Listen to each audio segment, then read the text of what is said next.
You know, I realized I've had this YouTube channel for almost 3 years and I have yet to talk about the Sega Master System. It's a console that I absolutely love, so why don't I ever talk about it? It's probably because I'm too busy making sweet, merciless love to my Super Nintendo. Yeah.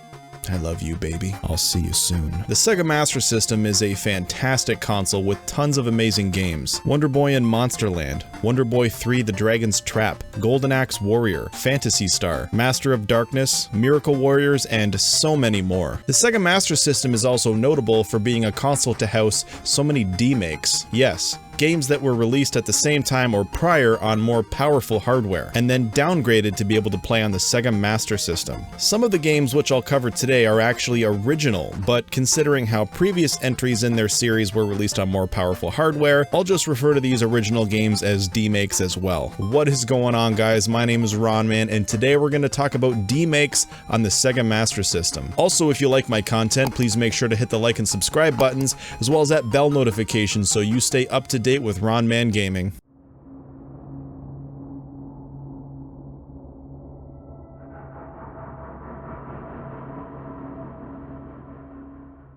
Now, before we get to talking about these games, I want to mention that while not all of these games were released on the Sega Master System in North America, some of them were released in North America, but on the Game Gear. Now, with that out of the way, let's begin. After the success of the original Sonic the Hedgehog, Sega wanted to release some Sonic games on the Master System, and they did so starting that same year in 1991. Now, there are more than 2 Sonic games on the Master System, but for this video, I'll just focus on these. Although the graphics, sound, and controls of the Master System games aren't nearly as good as the Genesis games, these are still fantastic and tons of fun to play. These games are really just more of the same, and that's not a bad thing. You run, jump, kill enemies, collect rings, enter bonus stages, and fight Robotnik. In Sonic 2, they added the ability to use the hand glider. After you get used to the controls, the hand glider is a really fun addition. Both of these games were ported to the Game Gear. One of the biggest problems with the Game Gear in general is the screen looks like shit, and many of the games suffer from screen crunch, these Sonic games included. I remember the first time I ever played a Game Gear, I played Sonic 2. I was so excited to finally get my hands on this colorful handheld, until I noticed that the screen was zoomed in too close to Sonic and I couldn't see oncoming enemies until they had already hit me. Yeah, this is when I realized that the screen crunch is a deal breaker for me. I quickly shut off the Game Gear and apologized to my Game Boy. Because of this, 10 times out of 10, I'd rather play these games on the Master System. Honestly, this goes for pretty much all games that are on both Game Gear and Master System. One improvement they made to the Game Gear Sonic 1 is in the Jungle Zone Act 2. This is a vertically scrolling level and your goal is to make it to the top. In the Sega Master System version, the screen scrolls up but will never scroll back down. If you fall beneath the bottom of the screen, you're dead, even if you know there's a platform right underneath. This can lead to a lot of cheap deaths. Look at this. The screen was scrolled up just a bit, and when I fell back down, I died. Well, where did the platform go? I was just standing on it. In the Game Gear version, the screen will scroll back down with you, making this stage a lot less frustrating. Despite this, Sonic on the Master System is a great time, and I would still rather not play this on Game Gear.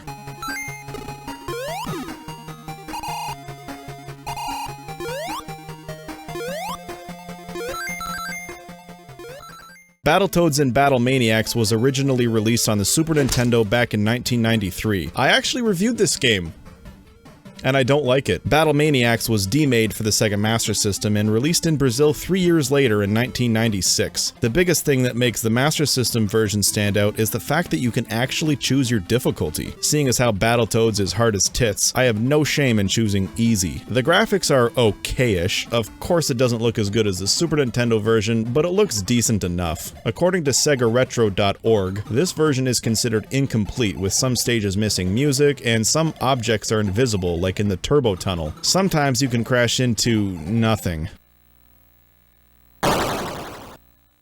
I guess it wouldn't be a Battletoads game without some cheap-ass broken bullshit. The more I played this, the more I realized how unpolished and, yeah, incomplete this version really is. As I was playing through the quiet turbo tunnel, I kept crashing into invisible walls. I wondered if it was even possible to beat the turbo tunnel. However, eventually the stage did end.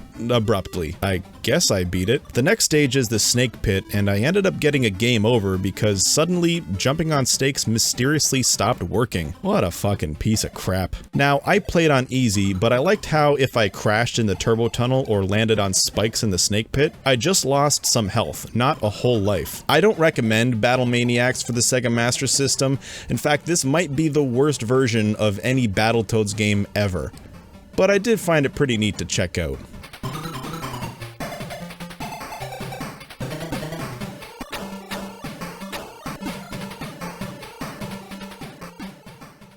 Earthworm Jim was originally released for the Genesis and Super Nintendo back in 1994, and both versions are fantastic. It seems like the majority of people prefer the Genesis version, but honestly, the game is great on either system. Jump to 1996, and Earthworm Jim was ported to the Sega Master System and exclusive to Brazil. As you can see, this isn't looking great, although surprisingly, the animations looked better than I expected. The biggest problems here are that the controls and frame rate are terrible. Performing typical actions like shooting your gun and jumping often cause the game to lag. Sometimes even having one enemy on screen is enough to make the game slow down to a crawl. This version of Earthworm Jim was also ported to the Game Gear, but as expected, the Game Gear version has screen crunch, making an already bad game worse. The Sega Master System version is a shit stain on the inside of a toilet bowl, and the Game Gear version is someone pissing on that shit stain. Yeah, just stick with the 16-bit versions.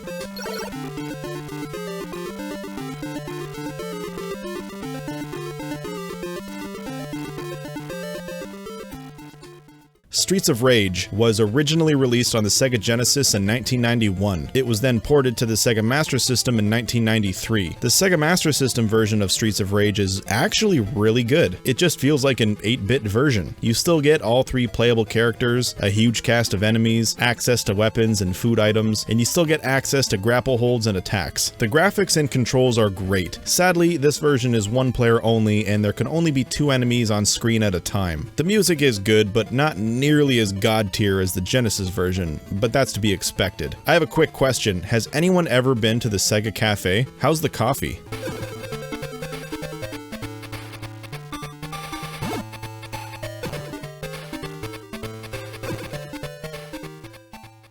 Streets of Rage 2 was originally released on the Genesis in 1992, and like the first Streets of Rage, was ported to the Sega Master System in 1993. You know how Streets of Rage 2 for the Genesis was a big step up from Streets of Rage 1? Well, Streets of Rage 2 on Master System is just more of the same when compared to the first Streets of Rage for Master System. That's not to say it's bad, because it really isn't. Again, everything looks good, the controls work well, and the sound is decent. Just like in Streets of Rage, this doesn't have a 2-player option, and there are only 3 playable characters here, as Max has been omitted. It's still a great game, it just doesn't have the leap in quality over the first title like it did on Genesis.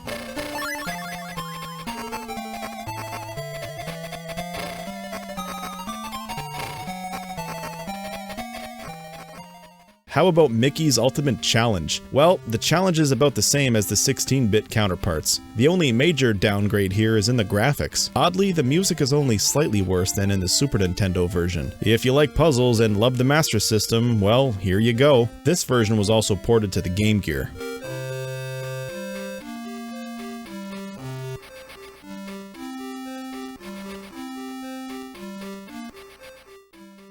Ah, Mortal Kombat. You were on nearly everything. Mortal Kombat is on Master System, yes. But like, not really. I mean, it is, but it's just a hollow shell of its former self. There are only 6 playable characters, which means Kano is out. There are only 2 stages, Goro's Lair and the Pit. Well, at least they included the Pit. They even included the blood code. On this screen, press 2, 1, 2, down, up. This version is missing a lot of music and sound effects. I admit, it doesn't look too bad, all things considered, but it's choppy as hell. It kind of feels like playing a slideshow. This game really had no business being on the Master System, but I'll give credit where it's due. This is the best it could have been on this hardware.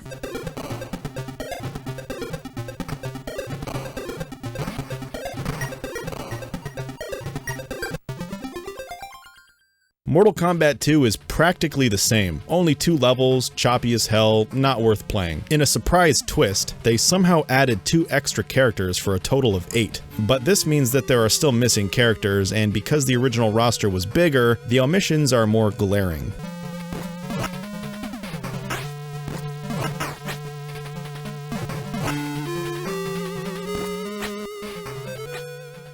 Yeah, can you believe that Mortal Kombat 3 is also on the Master System? Yep, just more of the same, just like the last two Mortal Kombat games. In fact, everything I said about Mortal Kombat 2 can be said for Mortal Kombat 3. Only 8 playable characters, only 2 stages, choppy as hell, not worth playing. You know, out of all 3 Mortal Kombat games on the Master System, Mortal Kombat 3 looks the worst. It's so dark and there's barely anything to look at. I mean, all the games are dark, but this just takes the cake. The character sprites look okay, but these backgrounds are horrible. If you really want to play these, they were all ported to the Game Gear and they're all identical to their respective Sega Master System versions. It makes you wonder why they even ported these games to such inferior hardware.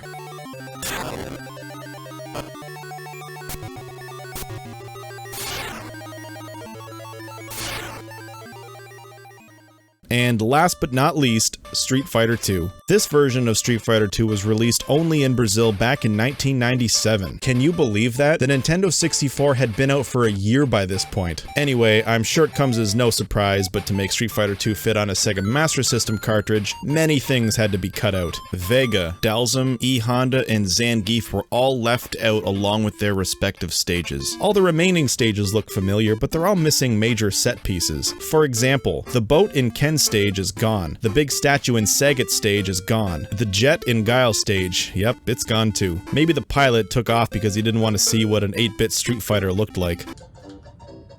That's your joke? You're the joke, you freaking bozo. Fuck! See what you did? Get the hell out of here!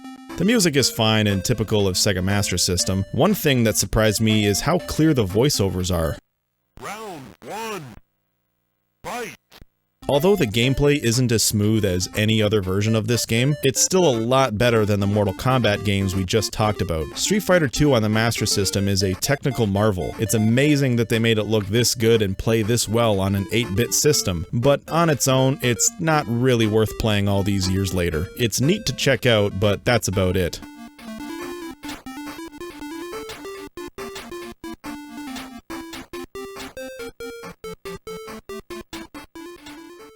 Oh, wow, that's a lot of Demakes on the Sega Master System. Have you guys played any of these games? Let me know down in the comments below. Guys, I want to thank you so much for watching. Please hit like, please subscribe, and I'll see you next time. Also, if you're new here and you like my content, please make sure to... Streets of Rage was originally released on the... Streets of Rage... I can't fucking talk. Streets of Rage. Streets of Rage.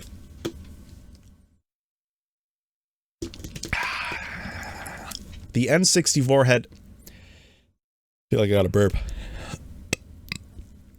you guys ever do that where you have to burp all the time when you're recording? Fuck.